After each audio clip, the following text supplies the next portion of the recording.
எப்படி திடீர் பணக்காரராக ஆகிறாரு? ஏன்னா பொறுப்புலேயே இல்லாமல் ஒருத்தர் பணக்காரர் ஆகிறாருன்னா நான் குற்றச்சாட்டில் அந்த வித்தை நம்மளும் தெரிஞ்சுக்கணுன்னா நம்மளும் rich dad poor dad, compound effect, Thomas ஆடி, அப்புறம் ஹவு டு மேக் மணி, இந்த மாதிரி புஸ்தகம்லாம் இருக்குது.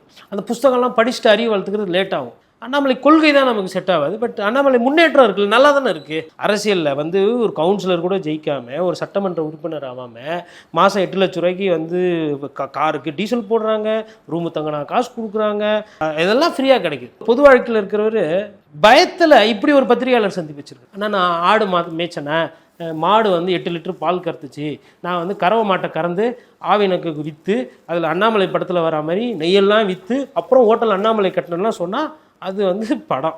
இதுதான் இந்த அண்ணாமலை யார், அந்த அண்ணாமலை யார்? இந்த அண்ணாமலை 3 வருடத்தில் பெரும் முதலாளியாக மாறிவிட்டார். ஏக்கர் கணக்கில் இடம், ஹெக்டார் கணக்கில் இடம், ஸ்டாக் மார்க்கெட்டில் பணம், சைட்டு விற்றாலுமே காசு, கோவா போகிறாரு, டெல்லி போகிறாரு, ஃப்ளைட்டில் தான் போகிறாரு. அது ஃபஸ்ட் கிளாஸ் டிக்கெட்டாக பிஸ்னஸ் கிளாஸ் டிக்கெட்டாக நமக்கு தெரியாது, இல்லை எத்தனை வாட்டி சார்ட்டர்ட் ஃப்ளைட்டில் போகிறாரு தெரியாது. அப்போது பேர் தான் அண்ணாமலை, ரஜினி படத்தில் சொல்கிற மாதிரி.